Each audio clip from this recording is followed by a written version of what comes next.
ಇದಾರಲ್ಲ ಅರ್ಥನೇ ಮೇಡಮ್, ಆಗ್ತಿಲ್ಲ ಇದು.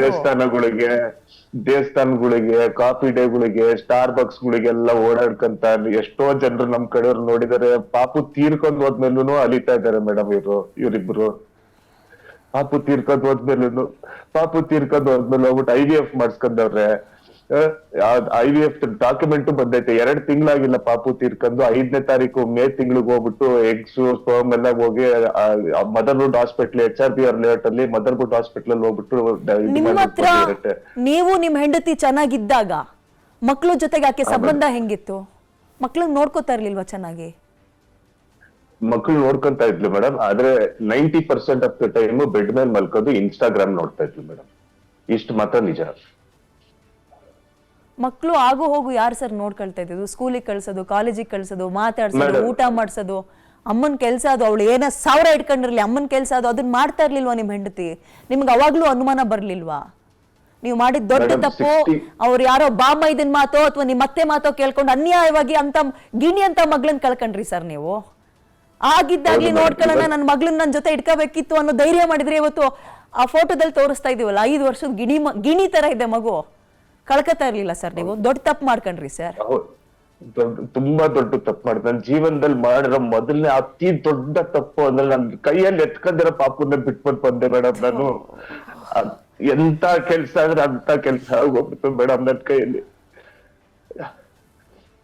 ನನ್ ಲೈಫ್ ಅಲ್ಲಿ ಇನ್ನು ಮರೆಯಕ್ ಆಗೋದಿಲ್ಲ ಆ ಮೊಮೆಂಟ್. ಪಾಪು ನಾನ್ ಕುತ್ಕೆ ಹಿಡ್ಕೊಂಡಿತ್ತು, ನಾನ್ ಕೆಳಗೆ ಇಳಿಸೋದಾದ್ರೆ ಇಳಕ್ ರೆಡಿ ಇಲ್ಲ ಸರ್ ಮೇಡಮ್. ಅವತ್ತು ನನ್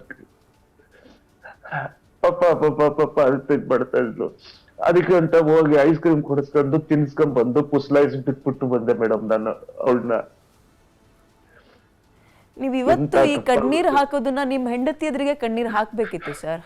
ಬೇಕಾದ್ರೆ ನಿನ್ ಕಾಲ್ ಇಟ್ಕೊಳ್ತೀನಿ, ನನ್ ಮಗುನ್ ಕೊಟ್ಬಿಡು, ನೀನ್ ಯಾರ ಜೊತೆ ಆದ್ರೂ ಸುಖವಾಗಿರುವಂತ ನೀವು ಬಗ್ಬಿಡ್ಬೇಕಿತ್ತು. ನಿಮ್ ಮಗು ನಿಮ್ ಜೊತೆ ಇವತ್ತು ಜೀವತ್ವಾಗಿರ್ತಿತ್ತು. ಮೇಡಮ್ ನೀವು ನಂಬ್ತಿರೋ ಬಿಡ್ತಿರೋ, ನನ್ ಕಾಲಿಗೆ ಬಿದ್ದೆ. ಅವಳಿಗೆ ಕಾಲಿಗೆ ಬಿದ್ಬಿಟ್ಟು ನನ್ನ ಮಕ್ಳ ಭವಿಷ್ಯಕ್ಕಾಗ ಇದನ್ನ ಮಾರ್ಚ್ ತನಕ ಪೋಸ್ಟ್ಪೋನ್ ಮಾಡು ಅಂತ ಹೇಳಿದೆ ಮೇಡಮ್. ಅದೇನೋ ಫೋಟೋ ಮಾಡಿದ್ಲು ವಿಡಿಯೋ ಮಾಡಿದ್ಲು ಗೊತ್ತಿಲ್ಲ. ಅವ್ಳ ಫ್ರೆಂಡ್ ಸರ್ಕಲ್ ಕಳಿಸ್ಬಿಟ್ಟು ನೋಡ ನನ್ ಗಂಡನ್ ಹೆಂಗ್ ಕಾಲಿಗೆ ಬೀಳಿಸ್ಕಂತೆ ನಾನು ಅಂತ ಕಳಿಸವಳೆ ಮೇಡಮ್. ಅವಳಿಗೆ ಇನ್ನೆಷ್ಟು ನೀಚ ಹೆಣ್ಮಕ್ಳು ಮದ್ವೆ ಆಗಿಲ್ಲ ರೀ ನೀವು, ಯಾರೋ ಮಂಥರೇನ್ ಮದ್ವೆ ಆಗಿದ್ದೀರಿ ಅಷ್ಟೇ. ಹುಟ್ಸಿದ ಮಗುಗ್ ಸೌತಿ ಆಗೋರ್ನ ಅಥವಾ ಗಂಡನ ಜೊತೆಗೆ ಮಂಥರೆ ಆಗಿರೋರ್ ಮದ್ವೆ ಆಗಿದ್ದೀರಿ? ನನ್ಗೆ ಅರ್ಥನೇ ಆಗ್ತಿಲ್ಲ ಇದು.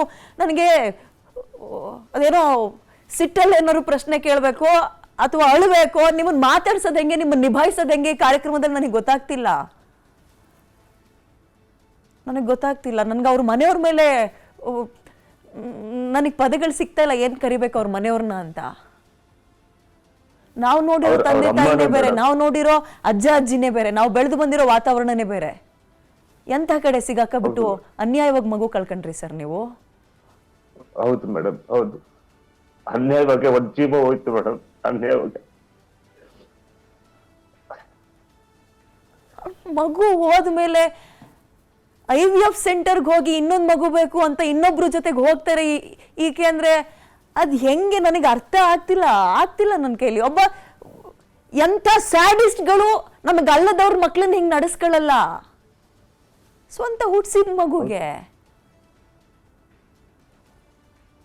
She did that to me, madam. It is true that she has done it. ಅದು 27th of May ಗೆ ನನಗೆ I got that evidence also that our husband name is Mohan, wife name is Priyanka P. 4 eggs were fertilized, out of which 2 are healthy. ಹಾಳಾಗೋಗ್ಲಿ, ಅವ್ರು ಏನಾರು ಮಾಡ್ಕೊಂಡು ಹೋಗ್ಲಿ ಬಿಡಿ sir, ಅದಲ್ಲ ವಿಷಯ. ಒಂದ್ IVF ಮಾಡಿಸ್ಕೊಳ್ತಾರೆ, 20 ಜನ ಜೊತೆ 20 IVF ಮಾಡಿಸ್ಕೊಳ್ತಾರೆ, ಅದಲ್ಲ ವಿಷಯ. ಹುಟ್ಸಿದ ಮಗನ ಮುಖಕ್ಕೆ ದಿಂಬ್ ಹಾಕಿ ಉಸಿರುಗಟ್ಟಿ ಸಾಯಿಸ್ತಾರೆ ಅಂದ್ರೆ ಕೇಳಿಸ್ಕೊಳಕ್ ಆಗುತ್ತಾ ಇದನ್ನ? ಯಾರಾದ್ರೂ ತಾಯಿ ಅನಿಸ್ಕೊಂಡವ್ರು ಮಾಡೋ ಕೆಲ್ಸನ ಇದು? ಹಾಲು ಕುಡಿಸ್ತವ್ರು ಮಾಡೋ ಕೆಲ್ಸನ ಇದು? Not at all, ma'am. Not at all.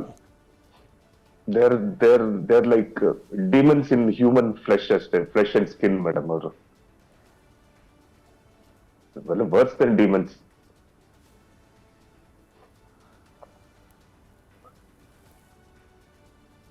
ಫೋಟೋಗಳು ನೋಡಿದಾಗ ನಮ್ಗೆ ಹೊಟ್ಟೆ ಉರಿತಾ ಇದೆ ಸರ್. ಹೌದು. ತೀರಾ ನನ್ಗೆ ಸರಿ, ಮತ್ತೊಬ್ರ ಜೊತೆಗೆ ಸಂಸಾರಕ್ಕೆ ನಿನ್ ಪರ್ಸನಲ್ ಖುಷಿಗೆ ಮಗು ಅಡ್ಡಿ ಆಗ್ತಾ ಇದೆ, ಗಂಡ ಅಂತ ಅನಿಸ್ಕೊಂಡವನು ಅಥವಾ ಮತ್ತೊಬ್ಬ ಇದನ್ನಲ್ಲ ಬಿಟ್ಬಿಟ್ಟಿದ್ರೆ ನೋಡ್ಕೊಳ್ಳಲ್ಲ ಅಂತ ಇದ್ನ ಅನ್ಯಾಯವಾಗಿ ಜೀವ ತೆಗಿತೀಯ ನೀನು, ಉಸಿರುಗಟ್ಟಿಸ್ತೀಯ ಅಂದ್ರೆ